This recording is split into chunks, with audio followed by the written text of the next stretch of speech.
முடி அப்படின்னு சொல்லி எடுக்கும் பொழுது அதுதான் வந்து முடியாத பிரச்சனையா இருக்கு. தலைமுடி தான் வந்து ஆண்களாக இருந்தாலும் சரி பெண்களாக இருந்தாலும் சரி ஒரு வனப்பை கொடுக்கும். இப்போ முடி என்ன அப்படின்னா ஃபர்ஸ்ட் வந்து இதுக்கு அவங்களுடைய மரபு சார்ந்த பிரச்சனையா இருக்கலாம். ரெண்டாவது அவங்க உடம்புலயே வந்து ஹார்மோனல் இம்பேலன்ஸ்லாம் இருக்கலாம். மூணாவது இரும்பு சத்து பிரச்சனை. நாலாவது இவங்களுடைய உணவு பழக்க வழக்கம். அஞ்சாவது சரியான தூக்கம். ஆறாவது வாழ்வியல் முறை. எல்லாத்துக்கும் காரணம் டென்ஷன் தாங்க. அதிகப்படியான உடல் சூடு இருந்தாலே முடி வந்து லென்த்தியாக போகாதுங்க. அப்போ உடல் சூடை வந்து அவங்க எப்பவுமே வச்சுக்கணும். வாரத்தில் 2 முறை ஆயில் பார்த்து அவங்க எடுத்தே ஆகணும். தொப்புள்ள வைக்கும் போது என்னென்ன பலன் கிடைக்கும்? இப்போ கரிசலாங்கண்ணி வெறும் முடிக்கு மட்டும் இல்லைங்க, அதை வந்து நம்முடைய இந்த உடம்பை பொன் போல பாதுகாக்கக்கூடிய ஒரு கற்ப மருந்துங்கிறாங்க. உள்ளுறுப்புகளை அனைத்தையும் சரி பண்ணக்கூடிய மிகப்பெரிய ஒரு மூலிகையா கரிசலாங்கண்ணியை வளர்க்கணும்னு சொல்றாங்க. நெல்லிக்காய் சாப்பிட்டா வாழ்நாள் நீட்டிக்கப்படும். வாழ்நாள் நீட்டிக்கப்படுதுன்னா நமக்கு சீக்கிரம் நோய் வராது. நெல்லிக்காய் ரெகுலராக எடுத்துக்கிறது ரொம்பவே நல்லது. ஹீட்டு வந்துச்சுன்னா கர்ப்பப்பையில வந்து பிரச்சனையாகும், கரு தங்குறதுல சிக்கல் வரும். அப்போ நம்ம உடம்பு குளிர்ச்சியா வச்சுக்கிச்சு அப்படின்னா ஆட்டோமேட்டிக்கா அங்கே கரு தங்க தானே போகுது. சத்தான கருமுட்டை அதிகமா உருவாகிறதுக்கு என்னென்ன பொடிகள் சாப்பிட்டா நல்லது?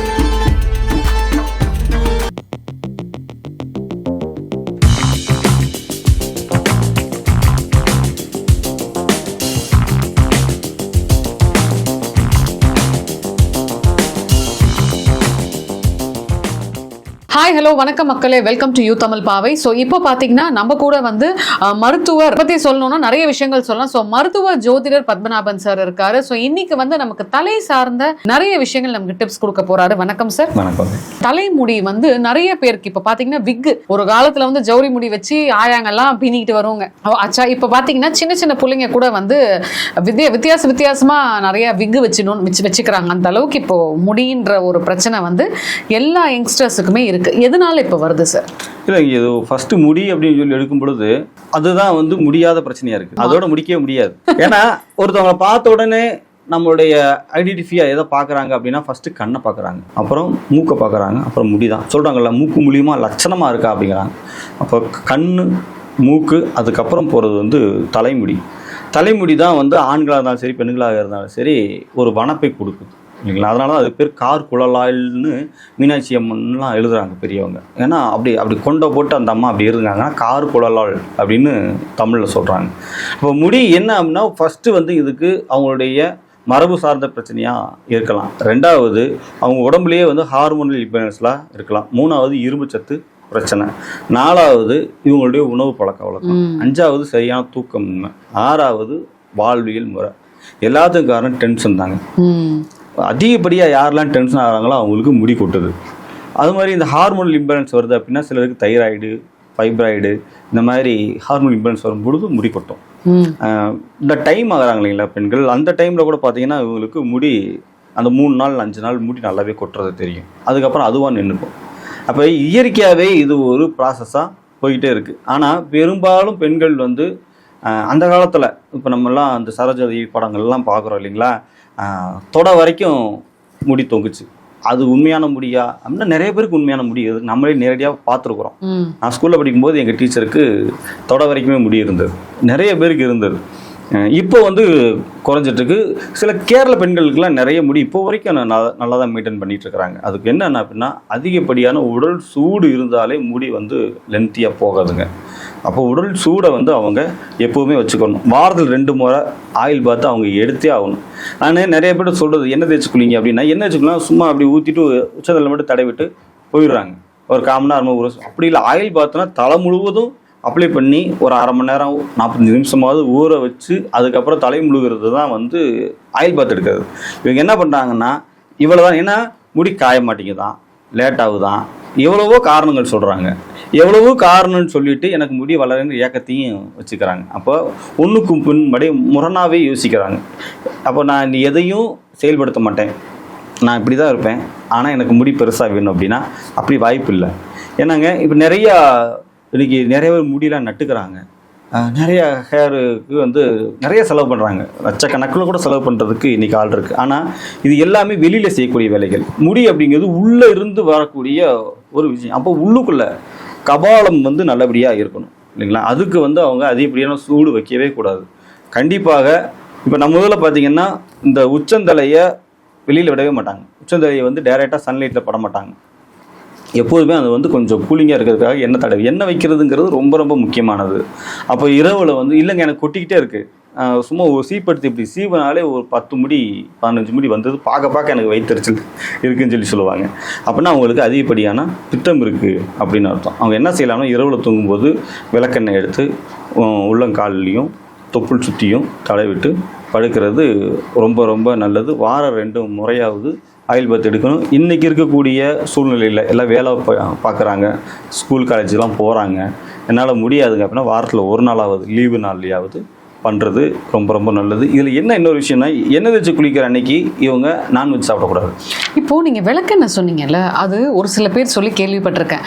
இரவு தூங்கும் போது காலில் பாதத்தில் வந்து 2 பாதத்துலேயுமே வந்து விளக்கெண்ணெய் தடவிட்டு தொப்புலையும் வைக்க சொல்கிறாங்க. அது என்ன பண்ணும் சார்? இது வந்து கண்டிப்பாக நம்ம உடம்புல இருக்கக்கூடிய அப்படியே பாதையாக பிரித்தோம். ஏன்னா நம்ம பாதை வந்து டைரெக்டாக நம்ம மண்ணுக்கும் நமக்குமான ஃபஸ்ட்டு டச்சே கால் தான். அப்போ அதிகப்படியான சூடு அங்கே தான் தாங்குது.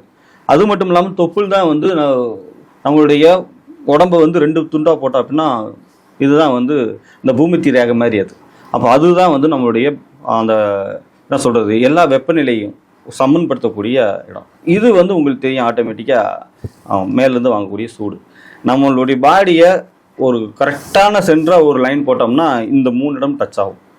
சரி, இப்போ தொப்புளில் வைக்கும் போது என்னென்ன பலன் கிடைக்கும்? தொப்புளில் வைக்கும்போது உங்களுக்கு பெண்களாக இருந்தாலும் சரி ஆண்களாக இருந்தாலும் நம்மளுடைய இனப்பெருக்க மண்டலம் ஃபுல்லாக இங்கே தான் இருக்குது இல்லைங்களா?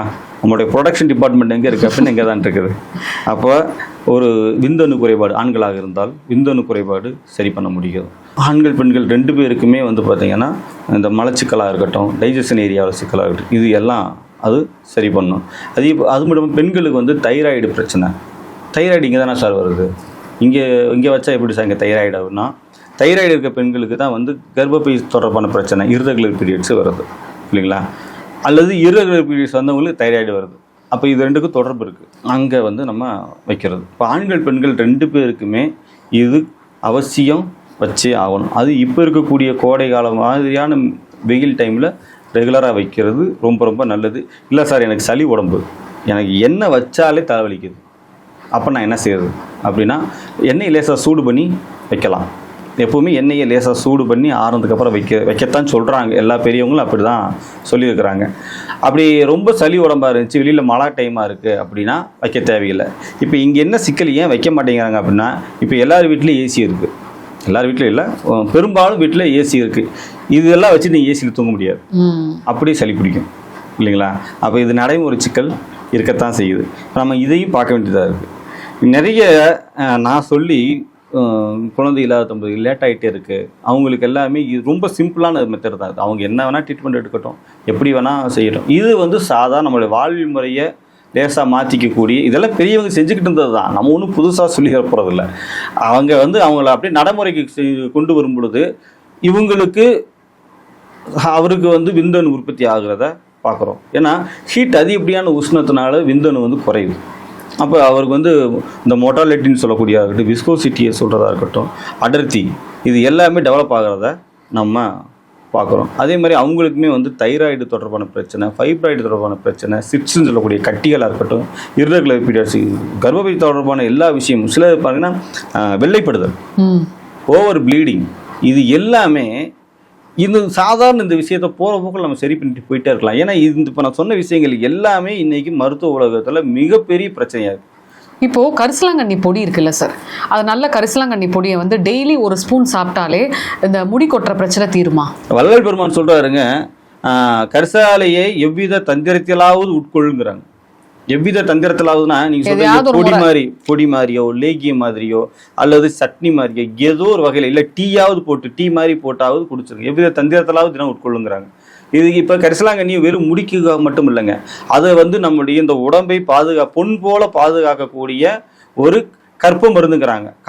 காயம்னா உடம்பு, கற்பம்னா பாதுகாக்கிறது, கற்ப மாதிரி பாதுகாத்துக்கிறது. அப்போ இந்த கற்ப மருந்தாக கரிசலாங்கண்ணியை அவர் சொல்கிறாரு. அப்போ நீங்கள் இப்போ எந்த தேவைக்காக வேணாலும் சாதாரண முடி விஷயத்துக்காக மட்டும் இல்லைங்க, ஞாபக சக்திக்காக அல்லது நம்முடைய பெருகுடல், சிறுகுடல், மலைக்குடல், இந்த மாதிரி குடல் தொடர்பான பிரச்சனை, மஞ்சக்காமாலை, எல்லாத்துக்குமே மஞ்சக்காமாலைக்கு இருந்து பெரிய விஷயத்துலேருந்து முடி விஷயத்துலேருந்து கண்ணுலேருந்து எல்லாத்துக்குமே உள்ளுறுப்புகளை அனைத்தையும் சரி பண்ணக்கூடிய மிகப்பெரிய ஒரு மூலிகையாக கரிசலாங்கண்ணியை வளர்க்கணும்னு சொல்கிறாங்க. ஓகே, வேற என்னென்ன பொடி வந்து நம்ம வந்து சாப்பிட்டா வந்து முடிக்கு அயன் டெஃபிஷியன்சி இதெல்லாம் வந்து குணமாகும் சார்? உள்ளே எடுக்கிறதுல வந்து பார்த்தீங்கன்னா இப்போ நிறைய பேர் வந்து கரிசலாங்கண்ணியை எடுத்துக்கலாம். வெளியில் தடவை வந்து அவுரி பொடியை எடுத்துக்கலாம். வெறும் அவுரி பொடியை தலையில தடவலாமா? தடவலாம் ஒன்றும் செய்யாதுங்க. வெறும் அவுரி பொடி மட்டும் இல்லாமல் அதில் நெல்லிக்காய் பொடி, ஆவாரம்பூ பொடி அல்லது மருதாணி இலை பொடி இல்லைங்களா, இந்த மாதிரியும் நம்ம அப்ளை பண்ணி நம்ம எடுத்துக்கலாம். எப்படி வேணால் நம்ம எடுத்துக்கலாங்க. இதையெல்லாம் பவுடர் பண்ணி உள்ளுக்குள்ளேயும் நம்ம சாப்பிடலாம், ஒன்றும் தப்பு இல்லை இல்லைங்களா, எதுவுமே தவறு கிடையாது. ஏன்னா நம்ம வந்து மருந்தாக தான் நம்ம எடுக்க போகிறோம். இப்போ அவரி பொடியும் தயிரும் கலந்து தலைக்கு தேய்ச்சா நல்ல கூலிங்கா இருக்குமா? கூலிங்காக இருக்கும், அதெல்லாம் கூலிங்காக இருக்கும். சில முடிகள் வந்து குரோத்தாக இருக்கிறத நம்ம தொடர்ந்து பார்க்குறோம். நல்ல முடி லென்த்தாக இருக்கும் சிலருக்கு, ஆனால் ஓப்பன் பண்ண உள்ள பாலமாக இருக்கும். அவங்களுக்கு வந்து இந்த அவுரி நல்லாவே குரோத்து கொடுக்கும். அதோடு சேர்த்து வெறும் அவுரி மட்டும் இல்லாமல் நான் சொன்னது போல் நெல்லிக்காய் பொடி, கருவேப்பிலை பொடி, இதோடு சேர்த்து நிறைய பேர் இது சொல்கிறது இல்லை, இந்த வேப்பம் கொழுந்து இருக்கு இல்லைங்களா, அதையும் ட்ரை பண்ணி அரைச்சி உள்ளே போட்டோம் அப்படின்னா சின்ன பூச்சி வெட்டு, புழு வெட்டு, பேன் வைக்கிறது இது எதுவுமே இருக்காது. அவங்க எப்பவும் ஃப்ரெஷ்ஷாக இருப்பாங்க.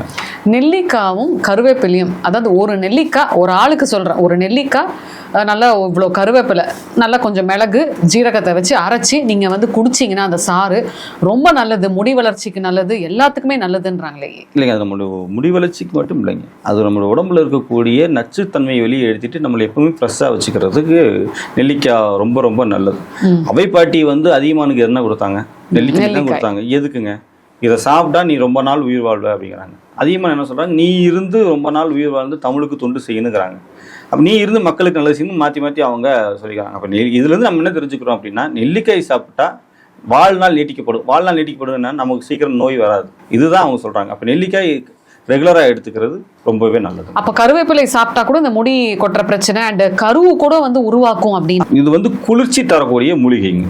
அப்போ ஹீட்டு வந்துச்சுன்னா கர்ப்பப்பையில் வந்து பிரச்சனையாகும், கரு தங்குறதுல சிக்கல் வரும். அப்போ நம்ம உடம்பு குளிர்ச்சியாக வச்சுக்கிச்சு அப்படின்னா ஆட்டோமேட்டிக்காக அங்கே கரு தங்க தானே போகுது. அப்போ அது வந்து அப்போ குளிர்ச்சி தரக்கூடிய விஷயங்களை எல்லாமே நம்ம பயன்படுத்திக்கலாம். கரு முட்டை வளர்ச்சி வந்து கம்மியாக இருக்குன்றாங்க.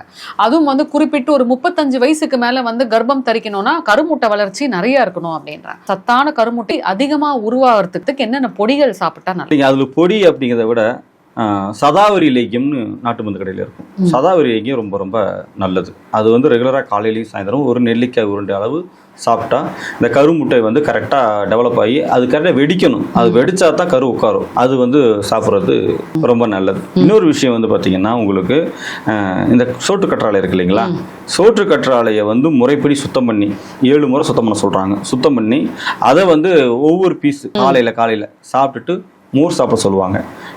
வெயில் காலம் வந்தால் ஒரு 1/2 டம்ளர் மோர் சாப்பிட்லாம், இல்லை அப்படின்னா சுடுதண்ணி சாப்பிடலாம், தப்பு இல்லை. இது எல்லாமே கர்ப்பப்பையில் இருக்கக்கூடிய செடுகள் எல்லாத்தையும் வெளியே தள்ளிடும். மாதவிடாய் முறையற்ற மாதவிடாயை ஒழுங்குபடுத்தும்.